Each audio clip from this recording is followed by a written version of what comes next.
The rain fell in sheets across downtown Seattle, turning the city streets into rivers of reflected neon light.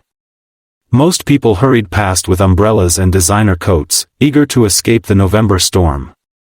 But David Harrison wasn't thinking about the weather as his black Mercedes crawled through the evening traffic. His mind was elsewhere, wrestling with numbers that wouldn't add up in a board meeting that had gone terribly wrong. At 42, David had built Harrison Tech from nothing into a billion-dollar empire. His algorithms powered half the apps on your phone, and his innovations had made him one of the youngest billionaires in America. But tonight, success felt hollow. The company was thriving, but David felt emptier than ever. His penthouse apartment awaited him, filled with expensive furniture and deafening silence. As his car stopped at a red light near Pine Street, something caught his eye. Huddled against the glass wall of the bus stop sat a small figure wrapped in what looked like newspapers and old blankets. David squinted through the rain-streaked window. It was a child, maybe 7 or 8 years old, fast asleep despite the chaos of the city around her. Something twisted in David's chest. He'd seen homeless people before, of course everyone in Seattle had, but something about this little girl made him pull over. Maybe it was the way she clutched a small stuffed rabbit to her chest, or how peaceful she looked despite having nothing but concrete for a bed. Against his driver's protests, David stepped out into the rain. The girl stirred as his shadow fell across her. When she looked up, David saw eyes that held far too much wisdom for someone so young. They were a startling shade of green, like emeralds in a face smudged with dirt and exhaustion. "My name is David," he said gently, crouching down to her level. "What's your name, sweetheart?" The girl hugged her rabbit tighter. "I'm Sophia," she whispered.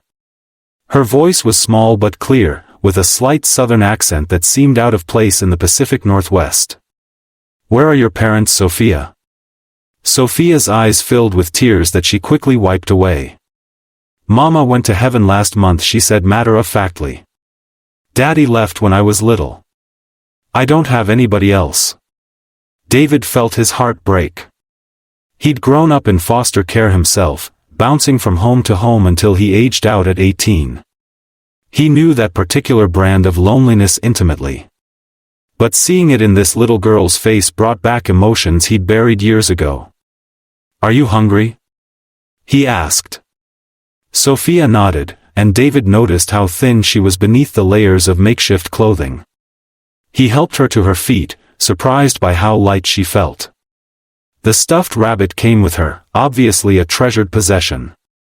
Over the next hour, David learned Sophia's story. Her mother, Rachel, had been a waitress who'd worked 3 jobs to keep them afloat after Sophia's father abandoned them. When Rachel got sick with cancer, there was no money for proper treatment.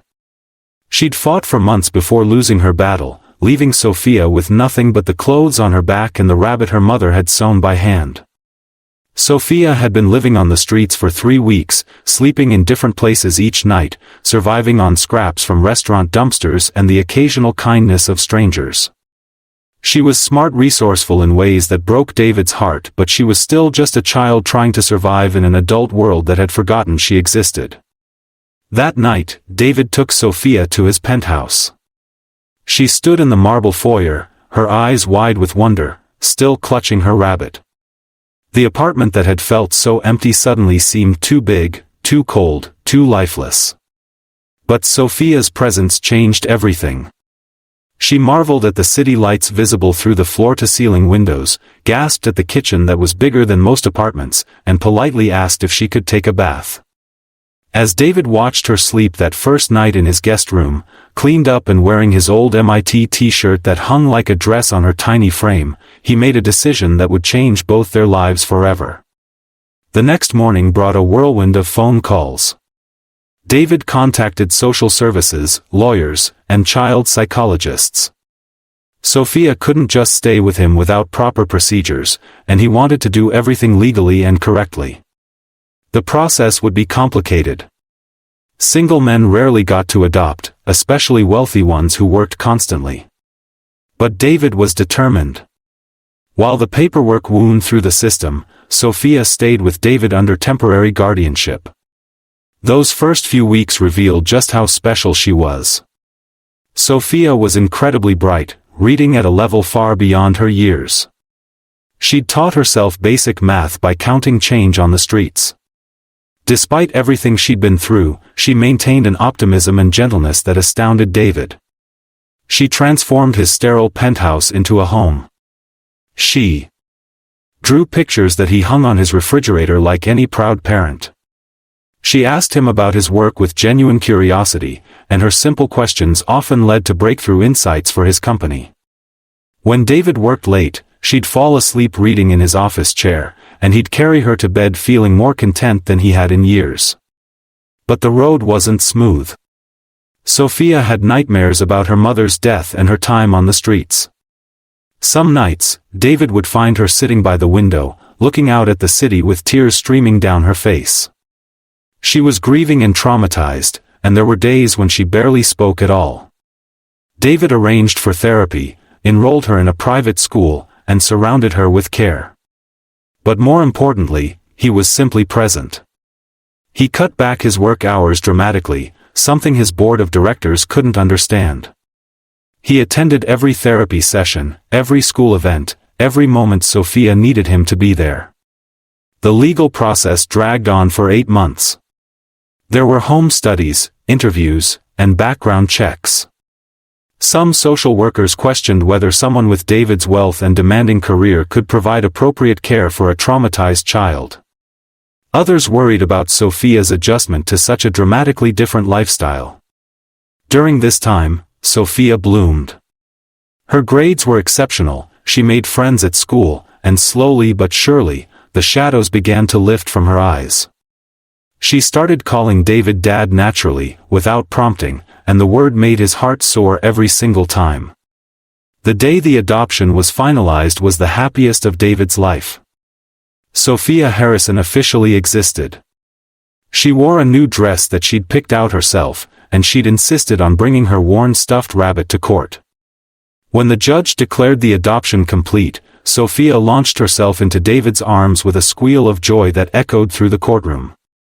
That evening, David threw a small celebration party. His employees, Sophia's teachers, and their new friends gathered in the penthouse that now felt like a real home. Sophia had drawn a picture of her and David holding hands under a rainbow, with the words "Thank you Daddy" written in her careful handwriting at the bottom. As David tucked Sophia into bed that night, she looked up at him with those remarkable green eyes and said something that would stay with him forever. "Daddy," she whispered, "I prayed every night on that bus stop that an angel would come save me. I just didn't know angels could wear business suits." 5 years later, Sophia Harrison is a thriving 12-year-old who excels in school and has a particular passion for coding, inspired by her father's work. She volunteers at homeless shelters with David, helping other children who found themselves in situations like hers once was. David has established the Sophia Foundation, which provides emergency housing and support for homeless families, particularly children who've aged out of the foster system. David often reflects on that rainy November night when he almost drove past the bus stop. He'd been searching for meaning in spreadsheets and stock prices, but he found it in a little girl who taught him that sometimes the greatest success comes not from what you build, but from who you choose to love. Sophia still has that stuffed rabbit, now carefully repaired and sitting proudly on her bookshelf. She's never forgotten where she came from or how she got where she is now. Every year on the anniversary of their first meeting, she and David visit that same bus stop. They bring sandwiches and warm clothes for anyone who might need them, and they remember that sometimes miracles come disguised as ordinary moments when we choose to pay attention to each other. Their story reminds us that kindness doesn't require grand gestures or vast resources. Sometimes it just requires us to stop, to see, and to care. Sometimes it requires us to be the answer to someone else's prayer, even when we don't realize that's what we're doing.